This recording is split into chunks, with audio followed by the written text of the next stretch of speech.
Halo semua, berikut ini saya akan menjelaskan tentang bagaimana alur data di Datasoft. Oke, mari kita buat sebuah perumpamaan. Ini adalah industri pembiayaan A, di mana industri pembiayaan A memiliki nasabah yang bisa kita sebut sebagai user A, dan memiliki karyawan yang bisa kita sebut sebagai karyawan A, di mana memiliki formasi customer service, teller, admin, supervisor, dan lain-lain. Selanjutnya, industri pembiayaan B, di mana industri pembiayaan B juga memiliki nasabah yang bisa kita sebut sebagai user B dan memiliki karyawan yang kita sebut karyawan B dan juga memiliki formasi yang sama dengan industri pembiayaan karyawan A. Nah, dan ini adalah web aplikasi di soid.com, open banking platform pertama di Indonesia. Mereka semua dapat mengakses satu web aplikasi yang sama, baik itu sebagai user maupun karyawan. Di dsoid.com sendiri terbagi menjadi 3 bagian. Yang pertama adalah Datasoft Koperasi. Di Datasoft Koperasi sendiri juga bisa diakses melalui web maupun melalui apps, di mana pengguna dari Datasoft Koperasi sendiri adalah koperasi serba usaha, koperasi wanita, koperasi susu, dan lain-lain. Dan yang kedua adalah Datasoft Accounting. Datasoft Accounting juga sama, bisa diakses melalui web dan juga bisa diakses melalui apps, di mana penggunanya adalah PT, CV, BPR, bank, dan lain-lain. Dan yang ketiga adalah Datasoft JTrans. Datasoft JTrans juga bisa diakses melalui web maupun apps. Mari kita bahas lebih dalam bagaimana penggunaan Datasoft JTrans melalui apps. Datasoft JTrans Apps kita bagi menjadi 2 bagian. Yang pertama, branding Datasoft. Dan yang kedua adalah branding sesuai dengan klien. Pada branding Datasoft, terdapat brand yang bernama DSO Apps, di mana ketika user ingin login kepada DSO Apps, yaitu menggunakan dengan username 3 digit kode domain dan dilanjutkan dengan nomor rekon. Sedangkan branding yang sesuai klien adalah kita dapat membuatkan brand sesuai dengan keinginan klien, menggunakan nama-nama yang di-request oleh klien. Contohnya seperti Waspada JTrans, ITG JTrans, Makota, Brinvest, dan lain-lain. Dengan cara login menggunakan username nomor anggota atau username yang dibuat saat aktivasi akun. Selanjutnya adalah Datasoft JTrans melalui web. Pada web juga sama dibagi menjadi 2 bagian. Yang pertama adalah branding Datasoft, yang dapat kita akses melalui URL sebagai berikut. Selanjutnya kita menggunakan cara login dengan username memakai 3 digit kode domain dan dilanjutkan oleh nomor rekon. Yang kedua yaitu pada Datasoft JTrans Web juga sama bisa membuat branding sesuai dengan keinginan klien dengan cara mengakses URL sebagai berikut, dan yang telah ditambahkan kode domain pada URL-nya. Kemudian dapat login menggunakan username nomor anggota atau username yang dibuat saat aktivasi akun. Oke, untuk yang selanjutnya adalah bagaimana cara kerja web aplikasi di soid.com. Yang pertama adalah dia melakukan sebuah request kepada Artificial Intelligence atau kecerdasan buatan. Artificial Intelligence ini adalah Track and Analysis Data atau ANITA. Setelah melakukan request, maka Artificial Intelligence akan mengirimkan feedback kepada web aplikasi di soid.com. Oke, mari kita simak bagaimana cara kerja Artificial Intelligence di Datasoft. Artificial Intelligence di Datasoft memiliki 3 kemampuan utama, yaitu yang pertama adalah data industri pembiayaan, SOP fitur-fitur di web aplikasi, serta berkomunikasi dengan pihak ketiga.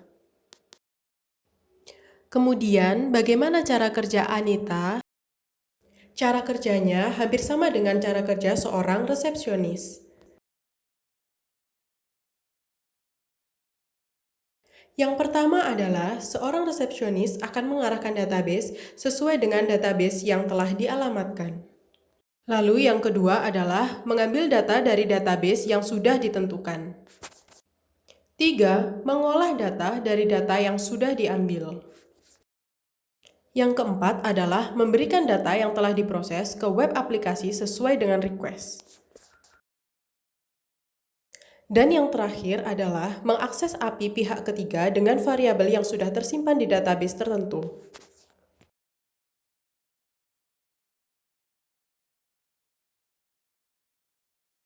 API yang ada di Datasoft yang pertama meliputi PPOB, di mana menggunakan API mobil pulsa.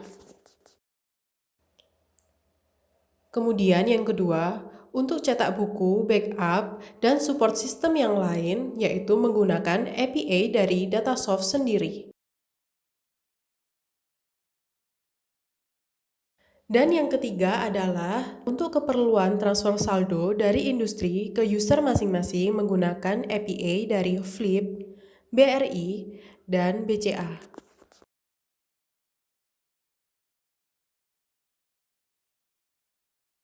Dan artificial intelligence ini terhubung langsung dengan server Datasoft. Berikut adalah cara kerja server di Datasoft. Server pada Datasoft tidak tunggal, melainkan terdiri dari beberapa server. Yang pertama yaitu server 1, yang terdiri dari database A, database B, dan database C. Sehingga dalam satu server bisa menyimpan 3 database. Untuk yang lain, server 2 bisa menyimpan database D dan database E. Untuk catatan, bahwa tiap klien memiliki database masing-masing, bisa di server yang sama, bisa juga tidak. Berikut ini adalah tabel atau struktur database pada tiap klien. Di antaranya ada tabel akun, tabel simpanan, tabel pinjaman, tabel jadwal tagihan, tabel transaksi, tabel konfigurasi, view, function, dan log. Semua database ini memiliki struktur yang sama, hanya tempatnya saja yang berbeda. Selanjutnya adalah kebutuhan karyawan, yaitu meliputi input simpanan, input pinjaman, laporan laba rugi, neraca, posisi pinjaman, posisi simpanan, potensi angsuran, anggaran, dan lain-lain. Yang semua itu bisa diakses melalui Datasoft Koperasi atau Datasoft Accounting. Disesuaikan dengan kebutuhan masing-masing industri pembiayaan dengan akses dapat diatur sesuai dengan wewenang karyawan.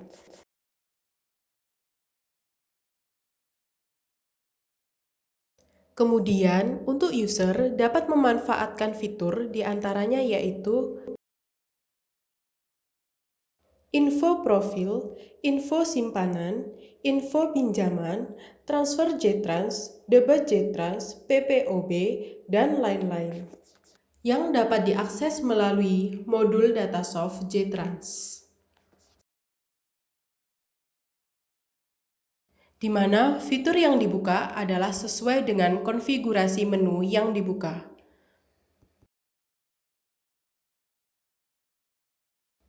Ini nasabah dan karyawan di Datasoft kami sebut klien. Dan dsoid.com kami sebut sebagai UI atau tampilan. Dan ini adalah bagian di mana backend Datasoft bekerja.